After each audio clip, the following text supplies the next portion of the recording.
Halo teman-teman semua, selamat datang di Perdestax, ruang dengar, ruang diskusi dan juga ruang interaktif yang kita desain hari ini untuk pemirsa semua. Pernahkah kalian menyadari ya bahwasannya perubahan cuaca ataupun iklim saat ini itu bisa mempengaruhi makanan ataupun piring kita hari ini? Nah, itu kan menjadi salah satu pemantik lah daripada podcast kita hari ini. Maka dari itu untuk podcast hari ini kita mengambil tema saat El Nino mengintai, siapkah pangan Indonesia bertahan? Teman-teman, namun saya di sini tentunya tidak sendiri. Di sini bersama Pak Didin Saprudin. Beliau merupakan salah satu alumni lah daripada KTNA Kabupaten Bogor, yang dimana KTNA Bogor itu merupakan komunitas independen ya Pak, yang bergerak di bidang pertanian, peternakan, pun juga dengan perikanan, dan tentunya KTNA ini sebagai salah satu jembatan lah untuk petani yang ada di Kabupaten Bogor. Dan begitu Pak. Jadi dengan kiprah Pak Didin ya, itu pasti kan sudah merasakan apa ya, hiruk pikuk dan juga permasalahan lah yang ada di pertanian, bukan begitu Pak? Iya. Mungkin terkait tema Pak yang coba kita ulik. Betul. Kan terkait daripada El Nino ya Pak, karena rasa-rasanya beberapa tahun terakhir Indonesia itu sedang dihantui Pak oleh El Nino inilah seperti itu, yang ini adalah kekeringan itu sendiri. Kalau kita coba mungkin kita coba ulik dari dasar dulu ya Pak, untuk di wilayah Bogor itu sendirilah kayak gitu. Dari kacamata Pak Didin sendiri ataupun pandangan Bapak sendiri terhadap El Nino ini, dan juga barangkali relevansinya ke pertanian itu seperti apa Pak? Mungkin boleh dijelaskan. Oke, terima kasih. Assalamualaikum warahmatullahi taala wabarakatuh. Waalaikumsalam. Terima kasih atas kesempatannya. Baru nih masih kayak gini. Santai Pak kita. Mahasiswa. Ya, kalau untuk khusus di wilayah Bogor ya, karena saya kebetulan mantan ketua KTNA Kabupaten Bogor. Untuk El Nino ini karena Bogor curah hujannya tinggi, jadi dampak sekarang dari El Nino belum terasa. Tapi di sebagian kan lahan sawah di Kabupaten Bogor itu ada lahan irigasi, ada lahan tada hujan. Nah, kemungkinan besar yang di lahan sawah yang tada hujan akan yang terkena dampak. Contoh model Cariu, itu tada hujan sebagian, di Nanggung dan di Wilian masih ada yang tada hujan, termasuk di yang dekat di Taman Sari tada hujan juga. Nah, lahan yang tada hujan di Bogor sekitar 14.000 hektaran, masih banyak. Itu. Tapi yang irigasi itu sudah di atas 36.000 hektar. Oke. Berarti secara luasan wilayah ataupun secara wilayah sendiri, untuk El Nino sendiri rasa-rasanya. Nah, jadi untuk penanganannya untuk Kabupaten Bogor, karena sudah terdeteksi lahan sawah basah dan tada hujan, jadi bisa gampang gitu. Contoh model yang bulan-bulan kemarin, tahun-tahun kemarin, bantuan untuk pompanisasi itu diprioritaskan lahan-lahan yang tada hujan. Tuh, jadi antisipasi untuk di Kabupaten Bogor itu sudah ada dengan skema tada hujan tadi, gitu Pak. Jadi kalau sampai kejadian El Nino di kita, tentu dampaknya ke sektor pertanian besar juga. Betul. Besar juga. Mendengar kata besar tadi itu kan salah satu bentuk perluasan lah daripada efek El Nino itu sendiri kan Pak. Nah, kira-kira dengan mungkin komoditas lokal kita dulu Pak, kita bicarakan kan seperti umbi-umbian dan juga sayur-sayuran. Itu kira-kira secara produktivitas ataupun proses budidaya itu sendiri mempengaruhi nggak Pak dengan El Nino tadi ini ada gitu? Pasti pengaruh.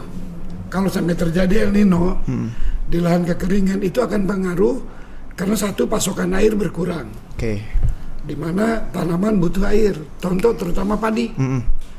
Nah, kedua, dengan pasokan air yang berkurang itu akan pengaruh di kualitas biji dan berdampak ke bulir padi. bobot bulir padi. Iya. Akhirnya produktivitas mereka pasti menurun.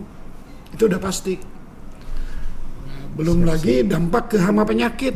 Iya. Biasanya di suhu yang hangat atau panas itu untuk penyebaran hama penyakit lebih cepat. Itu berujung nanti ke pusok. Oke. Itu udah berat. Siap. Benar. Jadi teman-teman, seperti yang dikatakan Pak Din tadi ya, benar bahwasanya adalah dampak ataupun hal yang terjadilah ketika El Nino ini mengintai ataupun juga memberikan dampak lah kepada pertanian. Tadi cukup kompleks, bukan gitu Pak? Yeah. Satu, terkait menurunnya produktivitas di bidang pertanian, pun juga itu mematikan beberapa irigasi yang rasa-rasanya masih mengandalkan air hujan ya Pak secara penuh ya, kayak gitu. Sama ada mungkin hujan. Betul. Dan yang paling krusialnya adalah gagal panen. Itu Nah, itu bahaya. gongnya di situ. Iya Pak. Jadi kira-kira Pak, kalau mungkin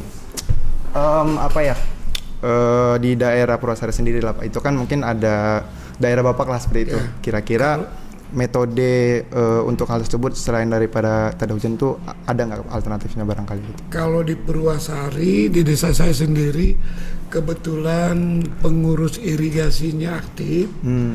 Jadi kita agak dimanjakan dengan alam. Air bagus, kualitas tidak kekurangan air Tidak kemana sampai sama sekarang. sekali. Iya. Paling ada pergeseran dari jadwal tanam. Itu pasti geser. Geseran di jalur tanam. Di jadwal tanam pergeseran. Siap.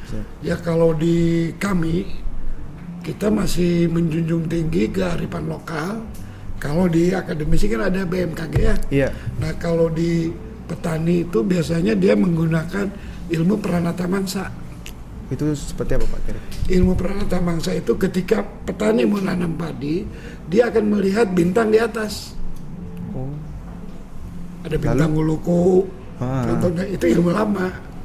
Nggak bisa sebentar belajarnya. Tapi itu Ada teknik bagus juga. Iya. Ya, karena biasanya umumnya kalau di malam hari curah hujan tinggi, itu hama penyakit akan turun.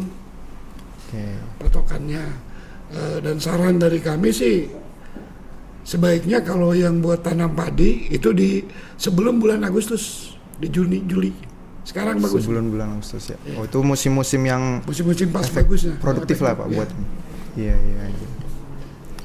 Tapi seperti ini Pak, kira-kira dari kacamata Pak Dini sendiri ya, mungkin tadi yang dikatakan bahwasannya tidak semua gitu Pak, daerah itu punya penanganan masing-masing terhadap El Nino. Nah kira-kira dari mungkin pengalaman lah Bapak sebagai KTNA gitu kan, itu bentuk respon terhadap hal tersebut itu seperti apa Pak? Apakah dengan mengajak komunitas di situ atau seperti apa Pak? Kira-kira? Biasanya kita mengajak komunitas dari kelompok tani, karena petani itu kan butuh air. Iya. Dan satu itu, keduanya kita tetap koordinasi dengan yang membidangi irigasi di Pemda. Satu. Iya. Itu pasti. Udah pasti itu. Berarti emang di daerah khususnya Lingkar Bogor sendiri emang dari segi kelompok tani untuk menangani hal tersebut berjalan gitu ya Pak? Berjalan. Oke. Ya, karena di sisi lain kalau KTNA itu kan kakinya dua. Satu di petani, satu di pemerintahan. Jadi kita membawa aspirasi dan menjembatani teman-teman petani, memperjuangkan di situ. Oke, siap. Jadi teman-teman, satu hal yang yang rasa-rasanya perlu kita pahami juga bahwasanya sentral ataupun kondisi pertanian yang ada di Bogor lah dan lingkarnya itu sebenarnya dari segi sistem ataupun kita katakanlah sebuah komunitas maupun kelompok tani yang menangani hal tersebut itu berjalan dengan aktif gitu Pak. Insya Allah berjalan. Nah, jadi untuk untuk menagarkan ataupun menanamkan pertanian yang berkelanjutan dan tadi terkait daripada El Nino sendiri itu punya cara dan penanganannya Insya masing-masing. Allah ada. Nah, itu jadi rasa-rasanya kalau kita bicara Lingkar Bogor seperti itu teman-teman. Namun begini Pak, rasa-rasanya kalau kita baca dari data BMKG kan, beberapa daerah itu masih ini kita bicara skup nasional ya Pak gitu. Jadi beberapa dari itu justru jadi salah satu momok yang menakutkan lah terkait El Nino ini. Yang tadi Bapak sebutkan di mana Pak? Saya lupa. Di Sukamantri ya Pak. Sukamandi. Nah itu kan apa namanya? Dari problem tersebut lah. Kira-kira Bapak melihatnya seperti apa Pak untuk yang skala nasional ini? Nah, untuk skala nasional kan kita harus melihat dari pencatatan BMKG dulu.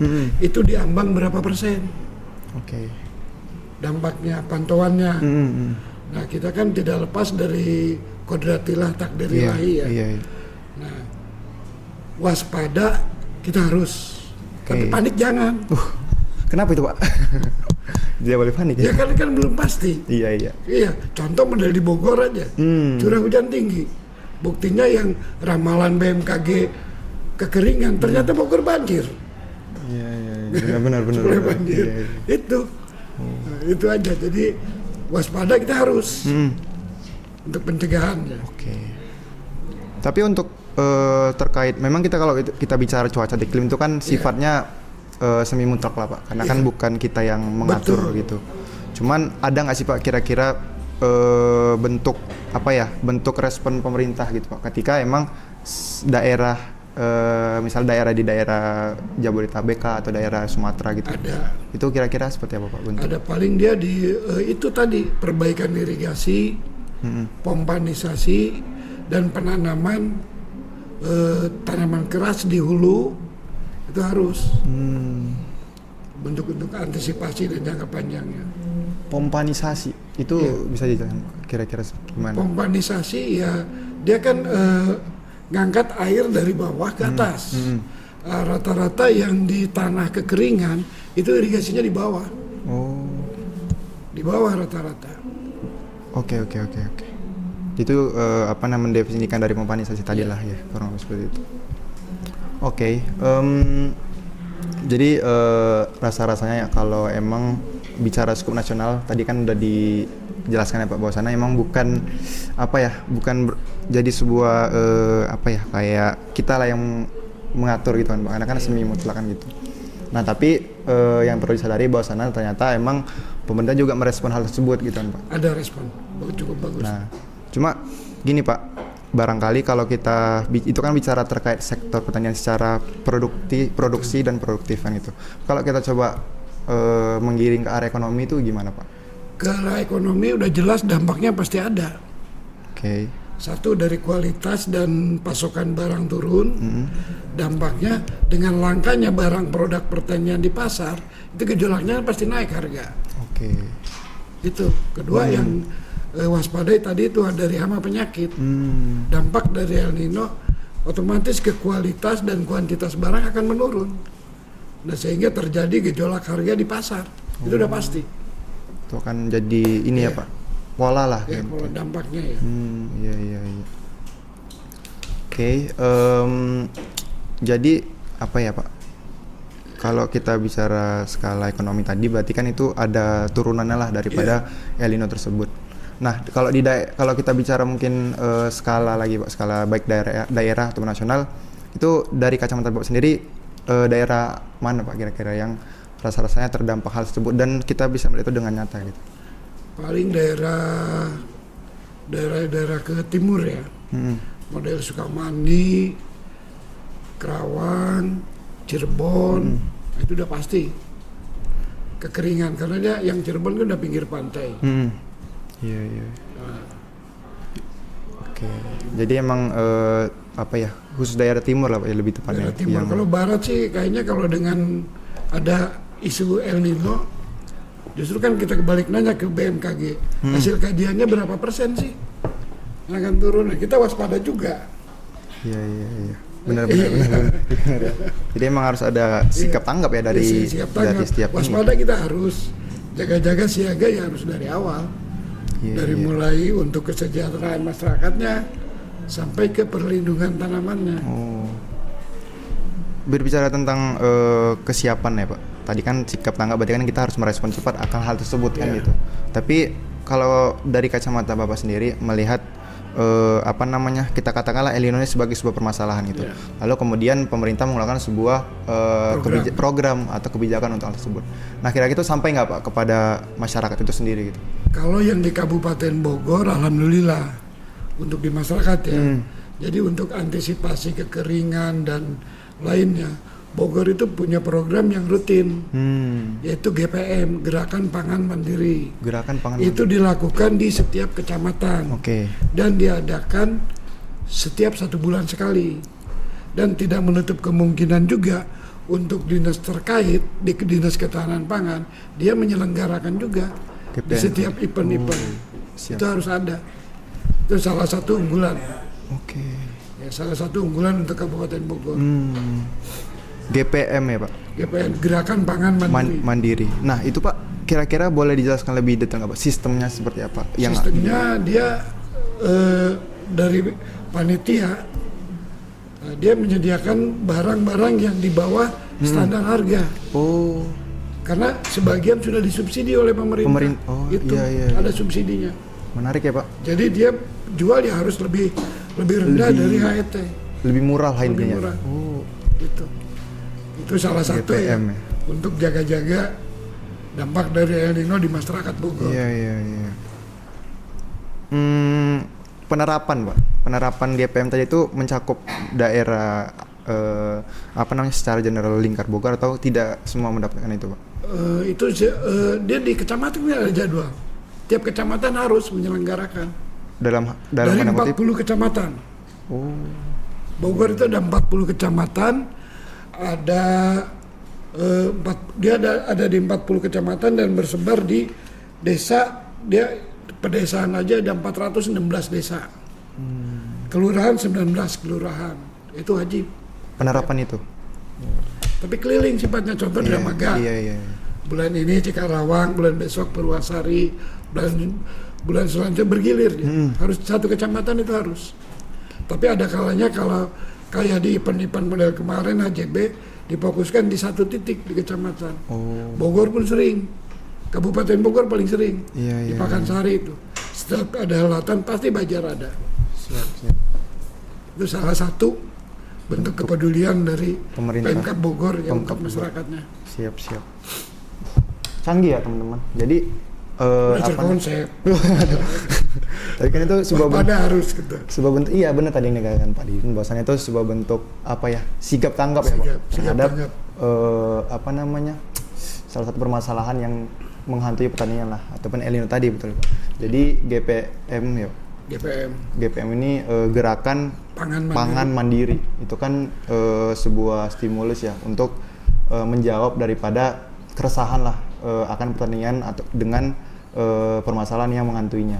Jadi secara sistem GPM itu semacam mengadakan pasar ya, jadi pasar yang pasar bazar yang menjual ataupun produk-produk lebih rendah dari harga normalnya kayak gitu. Itu baik terkait sembako, terus pangan juga. Itu kan jadi salah satu hal yang bisa memperingatlah masyarakat lah kayak gitu ya Pak. Iya. Kan boleh kita sambil makan dulu kali Pak. Ini saya juga lapar ini.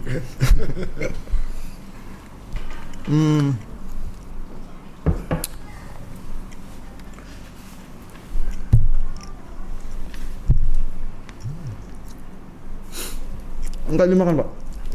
Ini tim yang membeli Pak. Takut seret. Tenggorokan kurang.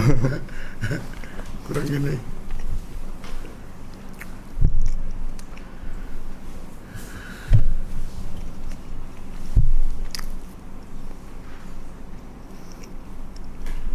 Dia ini Pak, namanya bolu Pak. Iya. Tapi saya nggak tahu ini makanan khas apa. Pasti bukan Bogor Pak. Kalau Bogor apa Pak makanan khasnya? Ya bersama aja sih, kan ada talabi ya, talas Bogor, bolu talabi. Ada varian makanan aja.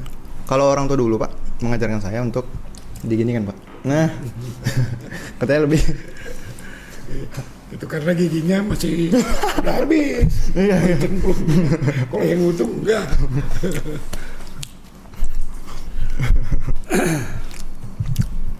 Baik. Kita mungkin masuk ya Pak. boleh. Ke sesi selanjutnya. Jadi teman-teman tadi udah mendengar banyak terkait mulai dari landasan awal adanya El Nino ini sampai kepada bentuk penanggulangan daripada pemerintah daerah itu sendiri. Tapi Pak, kira-kira nih Pak, kalau kita berbicara terkait kebijakan ataupun program, itu kan akan menimbulkan plus minus lah kayak gitu Pak. Barangkali dengan tadi program yang Bapak sebutkan ataupun program-program lainnya, rasa-rasanya ada nggak sih Pak kayak mungkin masyarakat yang mungkin belum siap untuk menerima program tersebut, dalam tanda kutip mengikuti perkembangan lah gitu. Itu kira-kira ada nggak Pak? Pasti ada contohnya kayak tadi gejala El Nino. Harusnya dari untuk penyampaian itu ada langsung petugas ke bawah. Melalui penyuluh pertanian harus lebih eksis. Kesigapannya masih tetap harus ada yang harus kita kasih masukan juga. Jadi melalui penyuluh tadi ya Pak untuk karena masyarakat awam nggak mungkin tahu. Nah, si El Nino apa sih itu El Nino? Nah, sementara ini corong yang langsung ke petani siapa? Dari pihak pemerintah kan harus ada. Dan penyuluh tadi lah jawabannya. Penyuluh tadi jawabannya. Iya. Kata kuncinya di situ. Siap. Mungkin kalau kita sedikit singgung ya Pak terkait penyuluhan ataupun lembaga yang memang langsung membidangi hal tersebut ke masyarakat Pak. Itu kira-kira untuk di daerah kita sendiri Pak, itu masih beroperasi nggak secara mutlak gitu, secara penuh? Untuk sosialisasi cukup bagus, namun personilnya yang kurang. Personilnya. Iya. Itu kenapa Pak kira-kira? Contoh Dramaga aja. Dramaga yang yang 10 desa, itu penyuluhnya cuma 2. Yang PNS. Iya. Baru dibantu dengan PPS dan KTN untuk sosialisasi. Sosialisasinya di mana? Melalui kelompok-kelompok tani. Itu. Berarti permasalahan struktural ya Pak ada di dalam. Struktural ya, karena nanti kalau pas ada terjun di lapangan pasti akan terasa. Siap.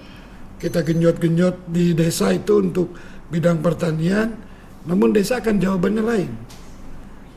Dan harus diingat juga antara desa dengan pertanian udah beda kementerian. Iya benar. Dia itu lebih patsun kalau desa ke Kemendagri. Iya betul. Pasti nggak kurang nyambung gitu. Harus digedor dari atas dulu. Sih, kembali ke pucuk pimpinan. Iya. Jadi ketika ada sebuah landasan kebijakan, yang dari atasnya harus mencoba relevansi dulu kan, dengan antara Kementerian Pertanian ke Kementerian Dalam Negeri, baru ke bawahnya juga enak gitu ya Pak. Iya. Menarik sih Pak kalau kita bicara terkait program-program yang emang didasari untuk permasalahan hal ini. Ya, kalau program-program sebetulnya program-program hampir semua bagus semua. Iya. Karena dia sebelum meluncurkan program kan dikaji dulu. Betul. Tapi pendampingannya yang kurang di lapangan. Yang dibutuhkan oleh masyarakat itu di lapangan itu pendampingan sampai tuntas. Kalau program mah gampang. Iya. Ini jadi, tapi yang ngedampingi di bawahnya itu sampai berkelanjutan ya Pak? Nah, sampai berkelanjutan itu yang langka. Ya contoh tadi personil yang penyuluh Dramaga kan cuma 2, gimana ngedampingi 10 desa? Iya. Berarti Pak, kalau kita berbicara terkait pendampingan, otomatis kan ada ada generasi yang emang siap untuk hal tersebut. Itu. Jadi kan ini segmennya ya, kita coba korelasikan dengan regenerasi petani muda teman-teman. Karena kalau kita berbicara skupnya ataupun permasalahannya adalah terkait El Nino, itu kan permasalahan tiap tahun Pak, bukan gitu? Hampir tiap tahun. El Nino itu bukan barang baru ya, barang lama. Iya, kadang-kadang kan suka ngedadak ini udah pergeseran alam ya. Dan kita kan butuh juga kader-kader muda, ada calon pemimpin di masa depan, harus lebih pintar, harus lebih sigap, tentunya kan harus lebih waspada. Betul. Terhadap hal tersebut. Terhadap alam, keseimbangan alam. Itu. Nah, tadi mungkin ya Pak, kalau kita bicara terkait regenerasi petani muda. Itu kan tadi yang seperti Bapak sebutkan juga bahwasanya ini bukan permasalahan yang baru gitu atau yang. Nah, kira-kira Pak bentuk apa ya? Ketika emang sebuah case-nya adalah El Nino ini terjadi di tahun-tahun berikutnya dan setiap program itu kan pasti akan turun juga untuk menangani hal tersebut. Namun permasalahan ada di titik regenerasi tadi Pak. Jadi petani tua itu mungkin rasanya tidak siap untuk menerima hal tersebut dan ya mau nggak mau kan yang pasti yang muda nih Pak. Melihat hal tersebut kira-kira dari kacamata wilayah Bogor sendiri, desa Bogor sendiri itu gimana Pak kondisi petani mudanya Pak? Untuk di wilayah Bogor alhamdulillah untuk milenialnya udah mulai digarap. Justru kan kita harus lebih memikirkan ke generasi selanjutnya yang milenial. Justru tinggal di Bogor harus bikin konsep lagi di pemerintahan pusat gimana caranya supaya anak-anak muda tertarik di bidang pertanian. Itu harus ada yang konsep dari sekarang tuh. Karena dia masih muda. Keinginan anak muda di lapangan itu kayak gimana sih untuk bidang pertanian? Kalau nanya ke kami kan udah tua. Usianya udah beda. Setiap alih zaman tentu kan beda-beda pola pikirnya. Betul. Apalagi sekarang kayak zaman udah gadget gini, ya tentunya petani muda ya harusnya digiring ke medsos, di pemasaran. Rata-rata kalau petani muda kita giring ke hulu, ke produksi, nggak ada yang mau. Iya, benar. Paling ditaruh di pemasaran di ujung, di hilirisasi. Itu harus kita pancing juga. Berarti emang ketika ingin memajukan ataupun memasukkan petani muda di dalam, kita harus menyelesaikan mereka juga ya Pak? Betul, harus bergaul dulu dengan anak-anak muda maunya kayak gimana sih? Ya ternyata kita begitu input, Pak saya mau ikut, tapi kalau nanam kan capek juga, nggak bisa katanya. Kotor-kotoran, lebih banyak dihilirisasi. Tinggal kita dorong. Harusnya kita yang buat konsep tuh. Gimana kita ngedorong supaya tertarik, supaya anak-anak muda bisa merasa bangga. Itu. Jadi emang model hulu kelir itu harus kompleks lah ya Pak, antara harusnya di hulu itu cukup petani yang sudah tua lah. Iya. Muda kan harus bersih mulu, harus kelihatan cantik, kalau kelihatan ganteng. Benar. Dan merakyat Pak. Ya merakyat. Gitu. Jarang loh petani yang muda terjun di hulu, di produksi, jarang. Banyak kan di hilir. Tapi itu sebuah hal yang emang rasa-rasanya emang ketidakcocokan atau apa Pak? Yang menyebabkan mereka ya lebih dominan menjalankan hilirnya gitu? Ya mungkin kecocokan ya. Kecocokan dari perilaku dan masanya. Ya kan seusia muda 20 tahun masanya udah pegang cangkul, kan pasti malu dia. Itu dari masa. Tinggal kita merekrut gimana caranya petani-petani muda lebih tertarik ke bidang pertanian dari teknologi. Nah sekarang nggak usah nyangkul lagi, ada traktor, bajak. Kita harus bisa melatih. Ahli teknologi harus kita pegang juga. Oh benar. Itu kuncinya. Siap. Jadi teman-teman mungkin kita sedikit perluas bahasan lah. Karena kan ini pasti akan korelasinya kepada regenerasi petani muda untuk menghadapi El Nino. Makanya kalau di PB itu Pak ada satu jurusan lah barangkali kita sebut ya. Itu namanya Smart Agriculture. Jadi itu merupakan sebuah stimulus ya ataupun upaya untuk bagaimana kemudian mahasiswa didorong untuk siap juga di hulu gitu Pak.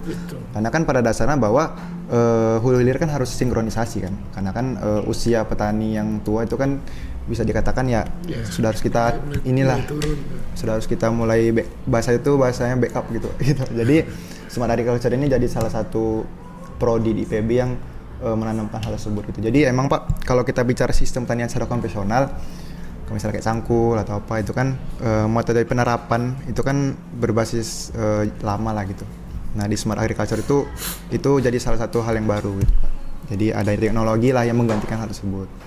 Begitu teman-teman. Mungkin salah satu insight sedikit lah ya Pak gitu. Iya. Kira-kira nih Pak. Jadi rasa-rasanya Pak kalau kita berbicara tadi terkait hulu ataupun hilir, IPB ada terkait yang bisa menjembatani hal tersebut. Jadi harapannya adalah kemudian kita generasi muda itu siap untuk tidak cuma di hilir gitu, tapi di pada hulunya juga. Nah gitu Pak. Tapi ini dari saya ada satu yang menarik Pak. Kira-kira ya kalau kita kalau kita ulik kembali gitu kan, atau kita dalami lagi bentuk program ataupun bentuk inovasi yang bisa kita hadirkan dalam El Nino kan banyak Pak. Salah satunya tadi yang Bapak sebutkan. Nah Pak, kira-kira nih kalau kita dihadapkan pada dua kasus yang dimana pertama itu kita fokus terkait memperbaiki sistem dari mungkin kalau kita bicara kekeringan pasti kan jatuhnya irigasi gitu Pak, atau kita menggunakan skema diversifikasi pangan Pak. Jadi contoh adalah beras. Nah kira-kira untuk menghadapi hal seperti El Nino ini dengan membuat turunannya gitu daripada beras itu sendiri menjadi mungkin menjadi bahan-bahan yang bisa jadi alternatif pangan lah Pak. Nah kira-kira dengan dua skema seperti itu gimana Bapak melihat hal tersebut? Ya kalau di sertifikasi pangan sih dari dulu kita udah ada ya. Tapi kita kembali lagi ke masyarakat, ke kebiasaan, pola. Iya. Yang susah itu merubah pola kebiasaan. Kalau masyarakat kita sudah terbiasa makan nasi, Pak, ya susah. Kita ganti untuk disertifikasi ke ubi, tetap aja kalau belum ketemu nasi tetap lapar. Ya. Kalau nggak makan nasi nggak makan ya Pak. Disitulah butuh petugas yang bisa mensosialisasikan ke bawah. Nggak mungkin hanya seorang ade atau saya. Iya paham. Indonesia kan luas. Betul. Itu. Tapi kalau bisa fokus Pak dari dua skema tadi, Bapak lebih lebih oke dalam artian penerapan itu di kondisi saat ini tuh yang mana Pak? Tetap masih di beras ya. Kalau yang pangan. Siap. Itu soalnya untuk desertifikasi itu udah berapa kali coba, tetap aja hasilnya. Tidak pola tadi itu ya, pola mindset lah ya. Iya, mindset kita harus bisa merubah di. Iya. Harus banyak sosialisasi dari pemerintah ke lapangan. Siap. Jadi teman-teman ya mungkin terkait apa yang udah kita bahas lah Pak hari ini, rasa-rasanya memang kalau kita bicara terkait El Nino ataupun juga relevansi ke pangan itu cukup kompleks ya Pak. Baik dari tadi respon awal daripada pemerintah sendiri seperti apa, baru kemudian itu diturunkan kepada pemda-pemda dan juga sampai kepada komunitas ataupun kelompok tani yang menjalankan ataupun eksekutor dalam hal tersebut kan gitu Pak. Siap. Mungkin ini sebagai salah satu hal juga Pak yang jadi insight baru buat saya kan pribadi, bisa ngobrol dengan Pak Didin juga dan juga mendengar beberapa hal yang mungkin kita tidak tahu sebenarnya itu seperti ini gitu. Baik tadi program pangan mandiri itu kan insight baru ya buat kita semua teman-teman. Jadi kita rasa-rasanya bisa membacalah pola daripada desa lingkar kita. Pak, mungkin kita sudah sampai nih di segmen akhir gitu ya, barangkali sebelum kita tutup nih kira-kira Pak dari Bapak sendiri ada yang sebuah kesimpulan lah untuk diskusi kita hari ini gitu. Oke. Jadi untuk masukan aja ya. Siap. Paling yang harus kita perbaiki itu keseimbangan alam, tentunya di tata kelola hutan. Siap. Satu, tata kelola hutan yang kita butuh juga. Jangan sampai yang di hulu, yang di gunung-gunung itu banyak yang ditebang. Oke. Siap. Itu di situ. Kalaupun El Nino panas, tapi kalau di atas sumber air masih ada. El Nino tidak hanya tahun ini aja, ke depannya pun pasti ada. Betul. Tinggal antisipasi kita gimana nih. Satu, untuk penghijauan di hutan, keseimbangan alam harus kita jaga lagi. Kedua, di irigasi. Irigasi, oke. Irigasi. Jadi banyak teman-teman ngeluh itu di irigasi. Ya, kalau jalan kan, kalau kita pulang ke petir aja kadang-kadang kan jalan udah penuh air. Iya. Itu. Irigasi, tata kelola irigasi harus kita perbaiki lagi. Jadi pemerintah kan kebanyakan dia ngebangun aja irigasi ya, tanpa ada yang merawat. Oke. Itu. Pendampingan tadi ya Pak, kembali ke poin pendampingan tadi. Poin pendampingan tadi. Kalau di pertanian Dia seperti ada kelompok tani. Kalau dulu di irigasi ada P3A, sekarang nggak jalan, itu harus dibangkitkan lagi. Betul. Jadi ada yang merawat irigasi. Kalau ada yang merawat, udah beberapa kasus banyak irigasi itu penuh dengan sampah. Bukan air lagi, kan banyak tuh. Iya, betul, Pak. Jadi udah. Iya. Siap. Terus ya itu, selain pembinaan juga, pembinaan dari pemerintah melalui penyuluh dan antisipasi untuk El Nino tahun-tahun selanjutnya, sebaiknya dari pemerintah itu dia menyediakan bibit-bibit paritas yang tahan kekeringan. Itu harus. Ini tadi ini kan Pak Din ya, menyediakan bibit-bibit yang tahan varietas. Iya. Siapa? Kan karena dengan kurangnya air kan banyak varietas-varietas yang tahan kekeringan banyak. Betul. Ya, kalau kita sebutkan salah satu kan nanti promosi lagi. Iya. Siap Pak. Mungkin itu aja pesan kami mah ya. Siap Pak. Mungkin Pak ada pesan juga untuk teman-teman mahasiswa di bidang pertanian barangkali Pak, atau masyarakat lah gitu. Ya tentunya ya adik-adik mahasiswa kan calon-calon pemimpin di masa mendatang. Kita harus bersyukur. Banyak yang tidak kuliah, banyak yang pengen masuk ke sini ke IPB nggak bisa. Tentunya adik-adik harus lebih banyak bersyukur. Siap. Itu aja. Hindari demo dan segala macamnya, lebih baik kita memberikan solusi masukan. Betul. Setuju untuk bantu pemerintah. Dan tentunya nanti ke depan setelah jadi pejabat, udah pasti tentu cara membuat konsep itu kita harus nyambung dengan di lapangan. Contoh, ketika seorang aransemen nyambung dengan vokalis, dia akan tercipta lagu yang enak didengar. Iya kan? Iya benar. Ketika lagunya bagus, nggak ada yang protes. Siap. Kalau lagunya sumbang, ya enak amat sih. Jadi jangan sampai ada yang membuat konsep dengan lagu slow, di bawahnya pakai musik reggae, kan kebanyakan juga. Iya. Atau musik Cianjuran. Apa nih, lagu apa nih? Sumbang ke telinga kita ya Pak. Nah, nanti pun sama. Ketika ada suatu saat jadi pejabat, cara membuat program itu harus seimbang. Pastikan di lapangannya itu bagus atau tidak. Nah sekarang kan pemerintah gembor-gembor dari pertanian, tapi dia tidak melihat potensi petugasnya di lapangan. Tinggal berapa orang sih penyuluh? Kan dia nggak ngelihat. Siap. Iya, kalau satu desa satu sih ya bagus, jempol. Betul. Baru. Ya mungkin itu aja. Siap. Barangkali teman-teman, sekali lagi ini sebuah insight baru ya buat kita semua. Dan satu hal yang mungkin coba saya rangkum Pak adalah El Nino itu emang menjadi sebuah stigma negatif lah kepada pertanian itu sendiri ataupun ketahanan pangan. Tapi berangkat dari hal tersebut, upaya pencegahan ataupun penanggulangan itu juga pasti ada, baik dari pemerintah sampai kepada desa-desa yang siap untuk menjalankan program tersebut. Karena itu teman-teman, kita sebagai mahasiswa ataupun juga masyarakat lah, itu harus siap akan hal tersebut. Baik dari hulu ke hilir, itu harus benar-benar sejalan lah seperti itu kurang lebih. Jadi satu kata yang bisa disimpulkan dari Bapak tadi adalah kita ambil kutipan dari Soekarno teman-teman. Berikan aku 10 pemuda, maka akan kuguncangkan dunia. Itu. Jadi semua itu akan berangkat daripada kita mahasiswa ataupun kita generasi muda yang siap untuk mengubah dan mempertahankan pertanian yang baik itu seperti apa. Betul. Mungkin betul sekali. Siap.